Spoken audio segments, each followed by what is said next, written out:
Hello and welcome to Atop the Fourth Wall, where bad comics burn. And welcome back, my friends, to Event Comics Month 6, Last Siege of the Forever Wars.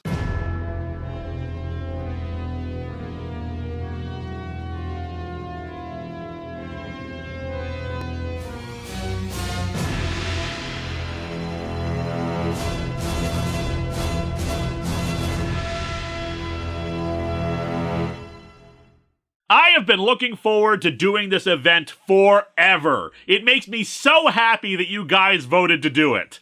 Since people always get confused about this, let me clarify. When I say patrons vote on Event Comics Month, I don't mean that I picked a few events out of a hat for people to choose between. I mean I post a list of every event that Marvel and DC have done, give a brief description of it, and then tell people to pick 2 DC and 2 Marvel to vote for. So there's a huge-ass list of events that only gets bigger whenever the vote happens, because DC and Marvel keep doing events, so I keep having new ones to add. So why does Siege in particular make me happy? Is it a glorious tale, truly an epic farther in scope than any other book I've done? Is it infamously terrible, something so offensive that I'm ever so eager to sink my teeth into it and rip it to shreds? Does it possess fascinating philosophical ideas and executes them perfectly, or so terribly that I feel compelled to share my analyses with the world? No, it's because it's short! A mere 4 issues, practically unprecedented for any event we've covered, and it was done from 2009 to 2010. The level of restraint to only release 4 issues is stupefying. Oh sure, Armageddon 2001 was only 2 issues, but that had a very unique style to it, to the point where people argued that I needed to cover the tie-ins for the story to do it justice. But this? It's not like there weren't a ton of tie-ins. This was treated like any other big event comic. Brian Michael Bendis admitted in an interview with IGN that while he didn't think there was a single wasted page in Secret Invasion, sure, he wanted something shorter so it wouldn't be so expensive for people to get into. And you know what?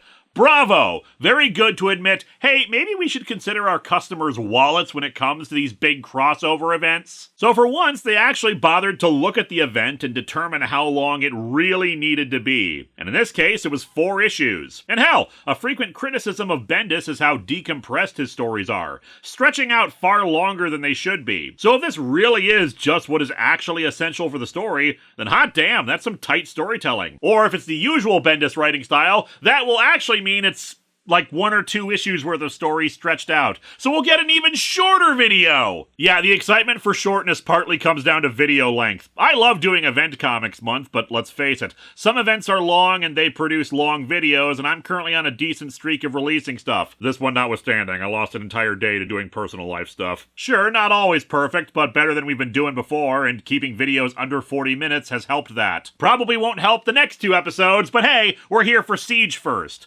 So, what led up to this? Siege is the conclusion to the events that began in the superhero Civil War, arguably as far back as Avengers Disassembled and House of M, but we'll leave those out here. From there to World War Hulk to Secret Invasion to now, the Marvel Universe has been in a weird state from 2006 to 2010 when this event ends, and as I've said before, I'll give them kudos for sticking to their guns in the Registration Act going for that long and standing by their character decisions. But it's time to get back to normal, so to speak. So after an incident in Stamford, the government decided that all superheroes must register with the government and work with the government or be put in prison. This split Captain America and Iron Man, who was an asshole during that time to the point where he actually used Thor's DNA to make a murderous cyborg clone of him. Captain America got assassinated, but then got better. It also turned out Skrulls were secretly invading Earth, but when the Secret Invasion became a big-ass open invasion, Norman Osborn killed the Skrull Queen and was declared a national hero. Iron Man got all his technology seized, and Osborn was basically the big head honcho of his revised version of S.H.I.E.L.D.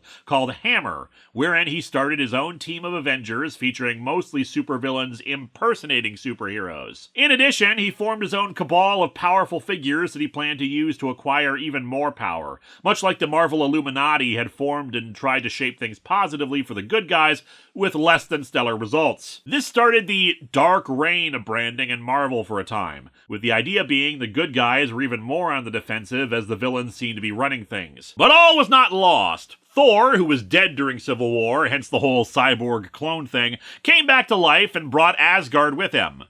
Right to Earth, making it float above Oklahoma. He He beat the crap out of Iron Man for the whole cyborg clone thing and made it clear that the American government better not mess with Asgard. So the whole Dark Reign thing. While I was researching this, the consensus among most people I saw seemed to be that it was a fun time in the Marvel Universe. But people seemed to have trouble pinning down any particular thing that happened. Oh sure, there was stuff like Frankencastle, the Punisher being made into a Frankenstein monster, which oddly enough a lot of those same people who loved Dark Reign also said that was fantastic, so your mileage may vary here. But overall, it seemed to be more about how the general vibes of the book were good, especially since it was good guys fighting bad guys again. Just that the bad guys were in power. And yet the big criticism I've seen for Dark Reign is that despite the whole idea of Norman Osborn consolidating power, being this massive figure, forming his own secret group to reshape the Marvel Universe, it didn't really feel like they did a whole lot. Like, there wasn't much of an oppressive atmosphere or anything, it's just that the Dark Avengers would show up and be assholes, with the Dark Avengers book itself apparently being really damn good. So let's dig into Siege and see if all this buildup, this long string of events and branding and whatnot,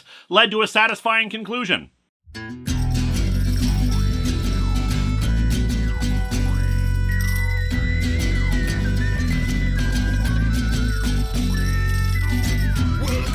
Atop the Fourth Wall, when bad comics burn, Linkara's gonna teach you all a lesson you won't learn. What's with these awkward subjects? What's all this art so rubbish? To anyone who's had a bad comic published, it could be your turn. Linkara, he is a man, punch, sporadically a grouch. Linkara, he has his own spaceship, but he's always on his couch. Linkara, a universe in flux. Linkara, this comic sucks. Linkara.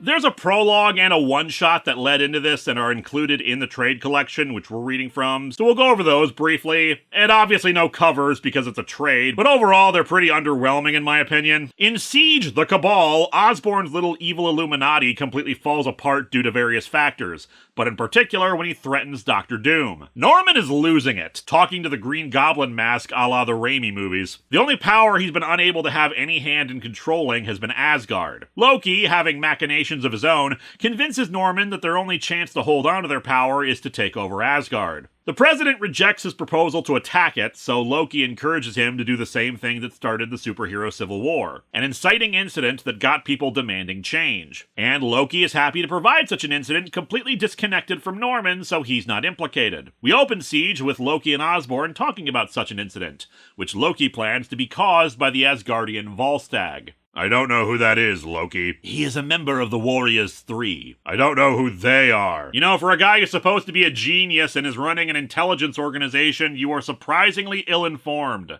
Loki explains that now that Asgard is on Earth, Volstagg is heading out, seeking adventure the same way Thor once did.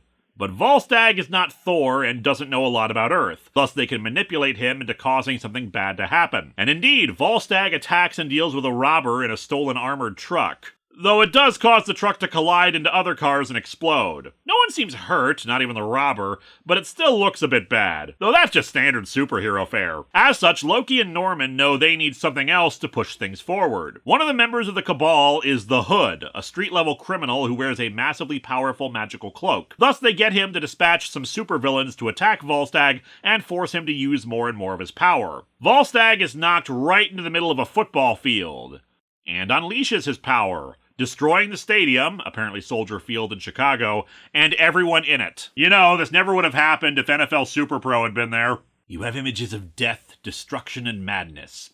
Images seen across your world. In other words, an average news broadcast. After Loki explains that with the Hood's forces now retreating, Volstagg is on his own with no one to corroborate what happened and he'll get the blame, Norman insists Loki take him back to his office, but his insistence implies that even he's disturbed by all this. Though frankly, that seems uncharacteristic of him. Once he's back, he's left to speak to Victoria Hand, a former S.H.I.E.L.D. operative that Norman recruited when he took over, who had been opposed to a lot of Nick Fury and S.H.I.E.L.D.'s operations at the time. Victoria, I want you to inform the President of the United States that we have the incident at Soldier Field in Chicago under control. Do we? Tell him we have identified the true problem.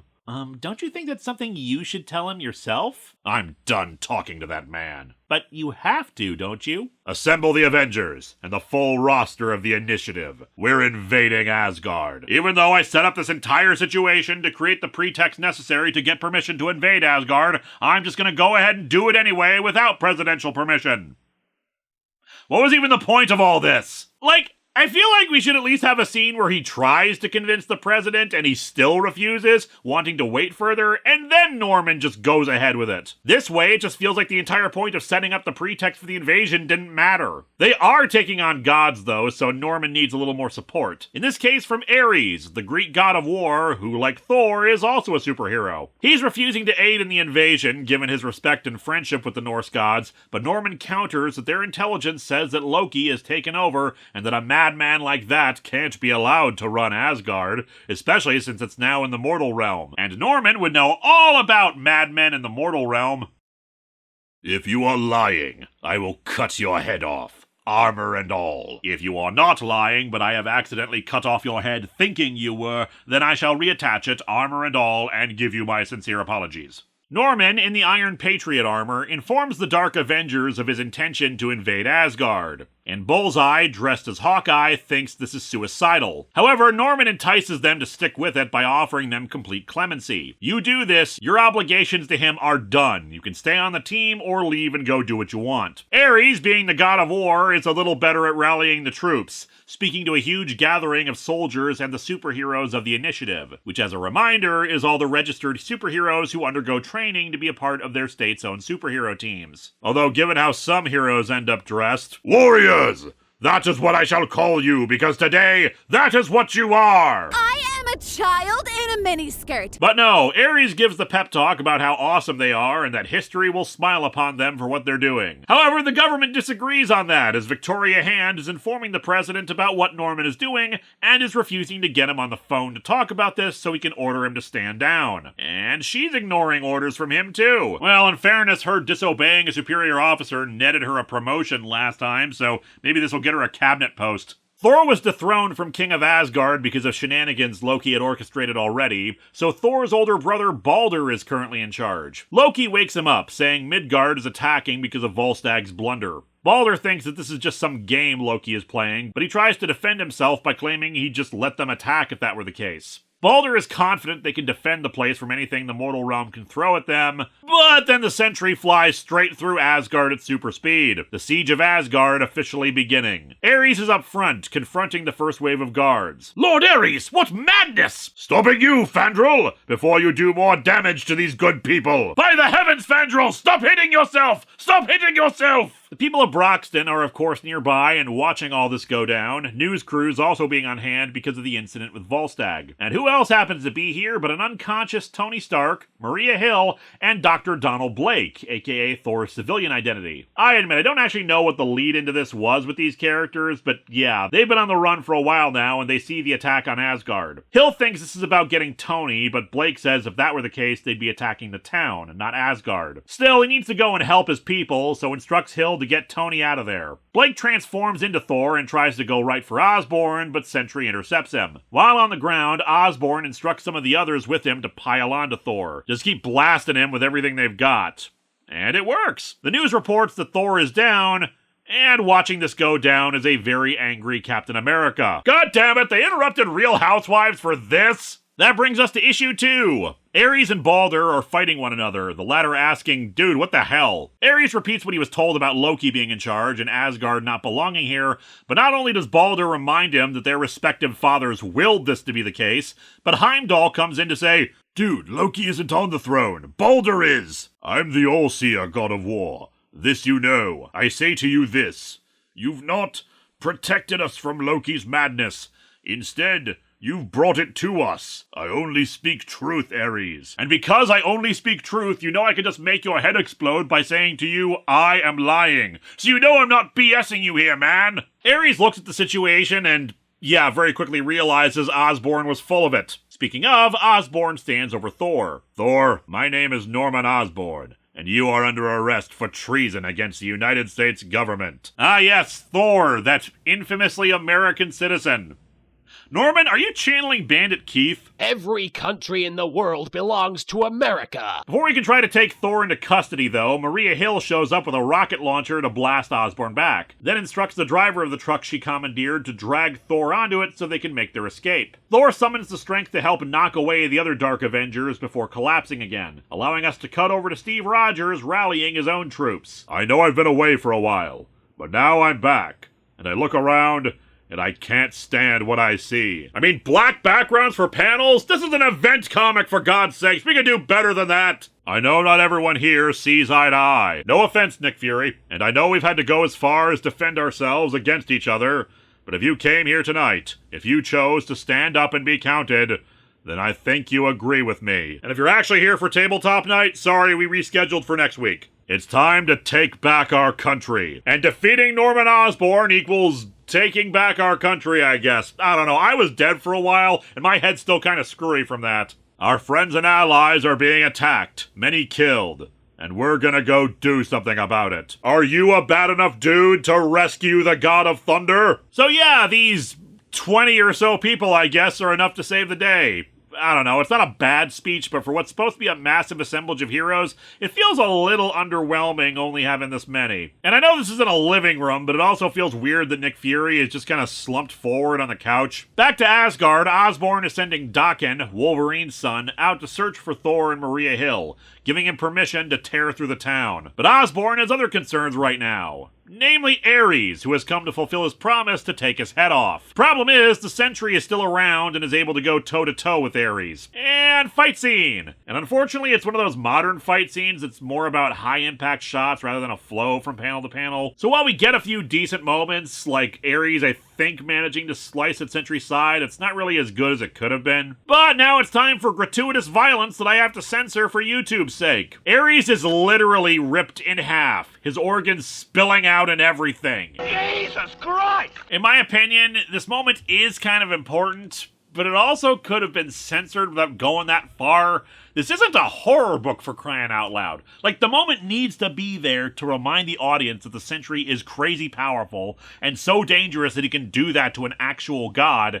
But you could have done it in silhouette or something, or have the reaction panels of all the characters be in the middle of the page covering the gore and only see the edges of what happened. The gathered heroes board a stolen shield transport that Nick Fury has, giving us a few character moments. Bucky giving Steve the shield again. Bucky was Captain America while Steve was dead. Alex Aaron, the 10-year-old son of Ares, being told to stay behind by Nick Fury, which seems like a dick move since his dad was just murdered and all, but whatever. And Jarvis handing a suitcase to Steve Rogers. Is this what I think it is? It's just in case. I happen to know he is there, nearby. Jarvis, I don't care if your accountant is there. You can just give him your tax forms later this week. The transport uses some kind of wormhole tech to get to Oklahoma faster than the normal few hours it would take. We cut over to Braxton, where Daken is on the hunt. Wolverine, status. This town needs a bath. Focus. Where is Thor? Look, my tracking senses are based on people's lack of personal hygiene, and I think he's the god of Irish Spring, damn it.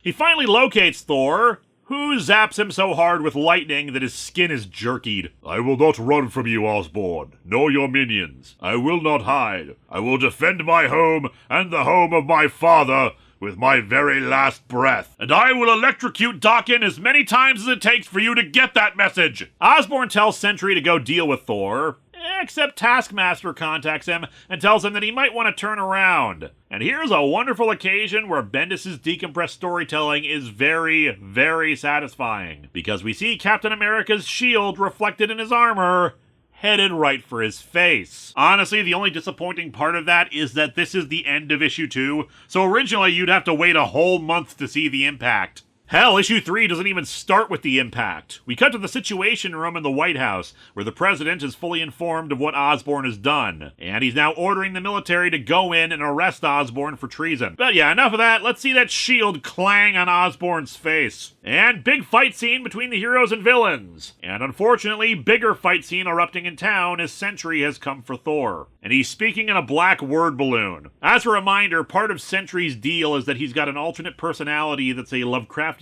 being known as the Void. And the Void is arguably more powerful than Sentry and is malevolent. And he's apparently now in the driver's seat as he takes on Thor. The heroes start turning the tide and Osborn decides to call in reinforcements, having Loki summon the Hood, who summons a crap ton of supervillains. What is that? What just happened? That, sir, is Parker Robbins. Parker Robbins? The files say he's known as the Hood. You mean the gangster? Yeah, apparently they decided that the whole Situation Room thing with the president should be the framing device of this issue, since the president and the Joint Chiefs are just narrating what we can already see with our own eyes during all this. This is the only issue where this is happening. This is a thing with Bendis' writing style, his constant need to fill stories with back and forth quasi-banter dialogue, and it gets really annoying when you notice it happening all the time. It's a distraction from the flow of the book. It's fine if it's supposed to just be dialogue. It can be very obnoxious, but tolerable when it's people just standing around talking. But here, it's really annoying and unnecessary.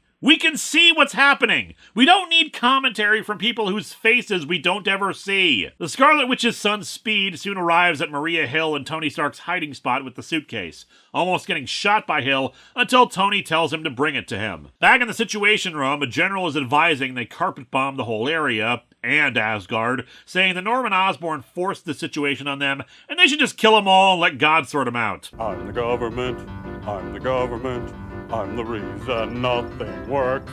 The president, however, knows that bombing Captain Frickin' America when he's fighting a bunch of supervillains is a profoundly stupid idea. And I mean, ethically, he realizes it's a bad thing. Though, considering this is all being televised, I think bombing Cap might be a problem for your poll numbers. So instead, he orders them to leave the ground war to Cap, but they can take down the Hammer helicarrier. So turn that frown upside down, General. You still get to shoot something today. Thor vs. Sentry starts to escalate as he sees the Void emerging out of his back, but nobody else is noticing that. Osborn continually fights Steve Rogers, just ranting that everybody is under arrest and will be tried for treason. But then his armor starts to malfunction. Tony is here, wearing an older Iron Man armor from the suitcase. Since the Iron Patriot suit is based on his technology, he's able to hack in and override it. He's a very sore loser, so he yells at Sentry to bring it all down, not let them win. And thus Sentry once again flies through Asgard, but multiple times, demolishing the place until it all comes crumbling down. However, Osborn apparently realizes that something has gone horribly wrong. Not that he has much time to worry about that, since Iron Man causes his armor to eject off his body,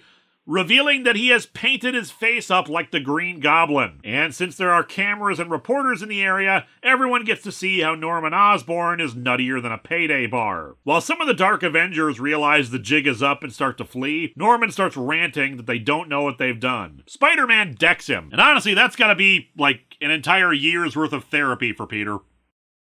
Unfortunately, he's not knocked out and starts ranting that he was the only one who could control the Sentry. He's gonna kill them all, and he is much, much more powerful than they all thought. And indeed, we see up in the sky that he has completely become the Void. Pants to be darkened.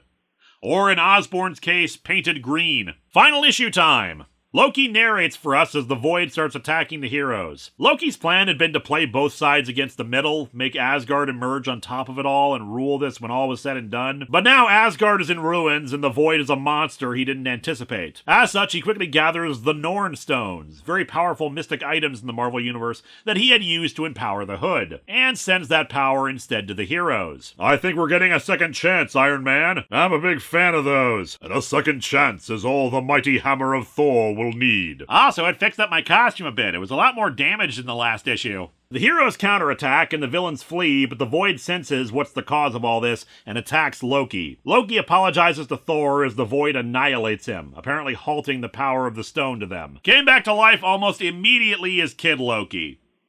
Technically not the same person, it's complicated, but still. Anyway, the power-up is gone, but it's no longer killing them all at once, so they renew their counterattack. You attacked the House of Odin, vile one! Thou hast damaged the equity of Odin! Osborn tries to flee, but runs right into Cap's shield. He tries to get Norman to explain how they stop him, but he's gone completely cuckoo for Cocoa Puffs, only babbling that he's the Angel of Death. Thor leads the Void away from the city while Iron Man hacks into the crashing helicarrier, managing to redirect it so that it smashes into the Void. Norman once again tries to flee as it explodes on impact, but he's stopped by Volstagg. Be still, mortal. Everyone answers for their sins this day. We have seen thine browser history, and if I might say, ew.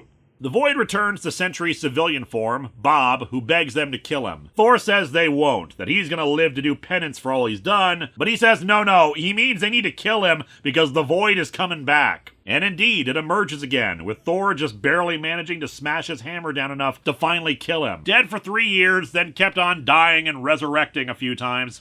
Comic books! The Sentry's watchtower, which had occupied the top of Avengers Tower, vanishes as Thor takes Bob's body into space and throws it into the sun. Not sure why he felt this would do the job, considering the Sentry's whole thing was the power of a million exploding suns and all, but whatever. Nick Fury rounds up the supervillains who were unable to flee, Cap dragging Osborn back to the area and demanding he face a court for all he's done. Cap hands the shield back to Bucky, who asks what he's going to do now, and we cut to the White House. The President promises that Osborn and the Dark Avengers will face trial and Hammer will be shut down. There will be peace accords with the Asgardians, but most importantly, he wants Steve Rogers to be in charge of the new shield. Steve accepts, but he says he'll only do it if he's allowed to do it his way. And a news ticker informs us on the next page that the Superhero Registration Act has been thrown out. Oh hey, it was that easy! You know, a whole event comic revealed Spider-Man's secret identity to the world. It led to one more day, hero against hero, brother against brother. All the bad things the pro-registration side did. And no, water under the bridge. Big piece of legislation, the whole 50-state initiative thing, the big future history thing with Tony Stark, Hank Pym, and Mr. Fantastic all espousing how it was necessary. Nope. Just tell the president, nah, I don't like this law. I'll only do the job if it gets repealed. And then, boom! This makes it happen! What was the point of any of it? God, it's like the creative team at Marvel looked at the last 3 years worth of stories and just proclaimed, this sucks! Can we just eat? Yeah, that's a great one. Yeah, all of you who were wondering how this would resolve the Superhero Registration Act, the thing I kept pointing out about this storyline, that's it! No details about how this was accomplished, no moral fallout for all the terrible things that happened, the deaths, etc. It's just, well, glad that's over. Like, I keep giving Marvel credit for sticking with that status quo for so long, but they don't even bother to explain how the status quo changed back to normal. How did the average citizen feel about all this when the Registration Act was so popular among normal civilians? What happened to the database of secret identities Tony had? How do they repeal the act but still have solutions to the legit problems that occur with inexperienced superheroes? It just raises too many questions. Ugh. We cut to Avengers Tower, where Tony starts making a speech to a bunch of gathered heroes about how they're going to sit down and figure out a new Avengers, but then the Asgardians show up. Thor thanks them for their help in the attack on Asgard, and they're going to start working to rebuild it and figure out their new place in it. In addition, they install a new Asgardian structure on top of Avengers Tower to signify their alliance and friendship, with Thor saying he will of course rejoin their ranks if the call is given again. And so our comic ends with Steve Rogers saying that that's good news, since he's going to need their help for what comes next. Siege is mostly fine. I ranted and complained about a few things, but for what it is, it's a perfectly okay read, mostly existing to wrap up things while telling a big, exciting story. It does fail in that regard for its intended scope. This is supposed to be a massive battle featuring tons of Marvel heroes and villains, yet it never feels like we have more than a handful at any given time. As I also said, it really seems to fail to address how this undoes the Registration Act, but on a larger scale, it has character issues. For a book that was promoted as Marvel's Big Three, Captain America, Iron Man, and Thor, reuniting and becoming friends and allies again, there isn't anything in there that really shows why that would happen. None of their issues are resolved. Iron Man believed in registration and made the Negative Zone prison and all the bad things from Civil War. Cap still opposed registration and resisted arrest and helped fugitives and got shot and killed after being arrested. Thor's DNA was still taken and used by Tony to create a murderous cyborg clone. They all just suddenly decide bygones because they fought a common enemy, and Cap somehow managed to get the Registration Act repealed. I don't know, maybe that all happened in tie-in issues. Maybe there were moments that occurred during Dark Reign where they worked out all their issues and baggage, but for just this story, everything is hunky-dory now. Time to be the Avengers again. As someone who's been following this primarily just through the events, it feels like an unsatisfactory conclusion in that way. The villain focus also shifts around a bit too much. I'm mostly inferring what Loki's plan was, but he feels like a minor player overall in the actual event miniseries. Norman is supposed to be the main villain, the end of the whole Dark Reign thing, but he's barely recognizable as a sadistic Machiavellian villain with plans within plans that we've come to expect when he fights Spider-Man on his own. Just off his gourd most of the time and yelling, "You're arrested for treason!" at anyone who bumps into him. Then suddenly it's about defeating the Sentry and they do so. I need to make it clear, though, that I do not hate this event, and I don't even think it's that bad.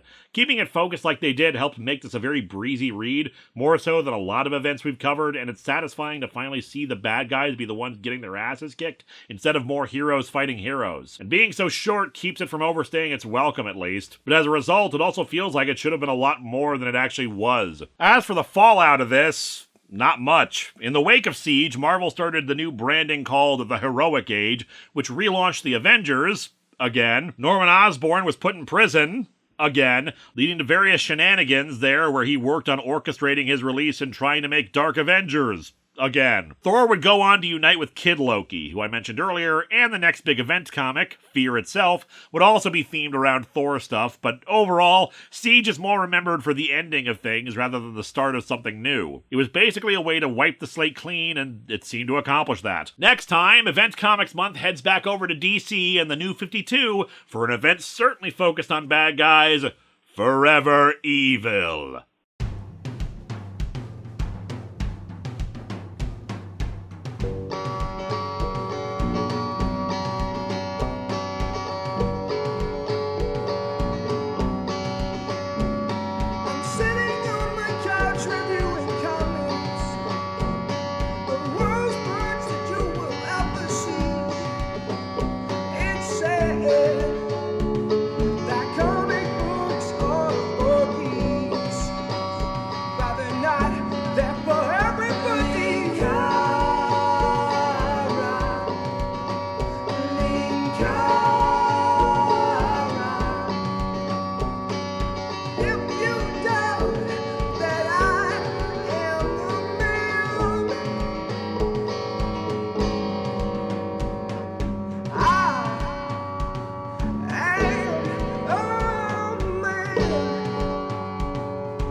Because I'm going to need all of you for what comes next. For starters, some kind of industrial fan to blow away all this weird brown smoke at our feet. What the hell is this? Hello, my friends. Please take a moment to like this video, subscribe to the channel, and hit the bell for notifications on new video releases. If you'd like to support future videos, you can check out my Patreon, buy merch from the store envy link in the description, or check out the t-shirts available from Fourth Wall. Thanks for watching.